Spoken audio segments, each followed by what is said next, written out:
In the deep, ancient history of Middle-earth, isolation was an inescapable physical reality. Populations were separated by thousands of miles of dark, violent oceans and jagged, impassable mountains. To solve this problem of absolute distance, an elven craftsman named Feanor, working in the western realm of Aman, forged a solution. He created the Palantíri. These were dark, perfectly smooth, glass-like spheres, engineered to be physically indestructible. They did not function like simple telescopes. When a user looked into one, the stone linked their mind and will directly to another user holding a sister stone, instantly bridging the gap between them.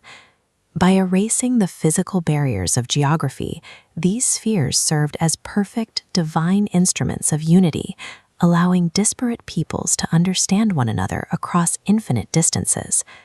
Millennia later, in the Second Age, a faction of men built a sprawling, highly advanced island civilization known as Numenor. But the rulers of Numenor grew arrogant and corrupt, and their island faced a sudden, apocalyptic punishment, swallowed entirely by the sea.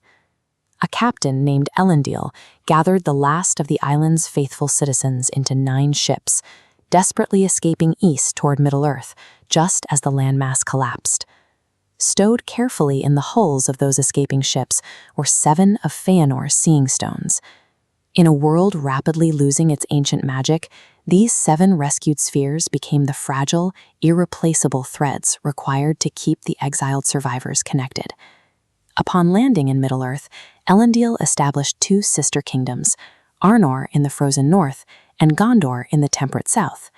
To hold these territories together, he distributed the 7 stones into heavily guarded towers. 2 critical stones were placed in the sister cities guarding Gondor's eastern border. A direct pulsing link was established between the Ainur stone in Minas Tirith and the Ithil-stone in Minas Ithil. A strict rule governed these artifacts. Their magic was too pure to fabricate lies, and they required the explicit, active will of a user to project thoughts or pierce minds. Because the network was completely immune to deception, it formed the administrative bedrock of Gondor.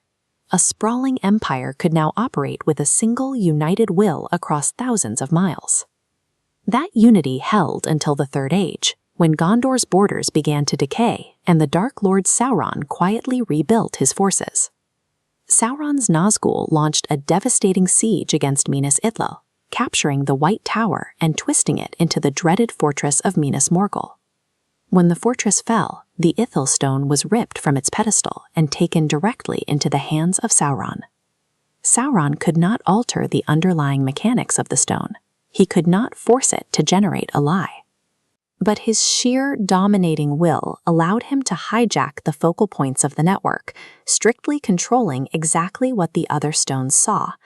The flawless communication network was instantly compromised. Every remaining seeing stone in Middle-earth became a dormant, deadly trap, waiting for a user to look inside. Sauron realized he no longer needed to breach physical walls with battering rams. He could project his warfare directly into the minds of his enemies. In the Tower of Orthanc, the wizard Saruman uncovered a stone and stared into it out of sheer pride, certain his intellect could withstand the Dark Lord's influence. Further south, the ruling steward of Gondor, Denethor, used the Ainur stone out of desperate duty, hoping to glean any tactical intelligence to protect his besieged people. This diagram illustrates Sauron's exact psychological tactic.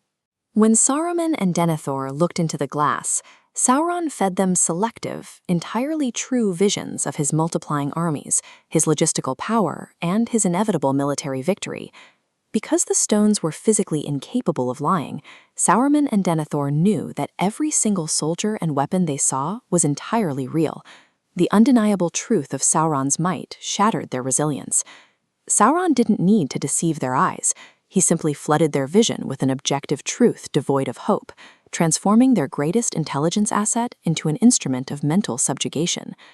This psychological assault yielded 2 distinct, devastating results.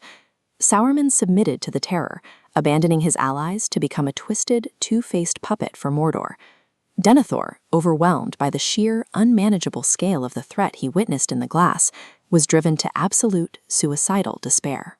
Artifacts designed by elven smiths to connect minds across vast distances were ultimately used to trap two of the wisest leaders in Middle-earth inside a state of solitary panic.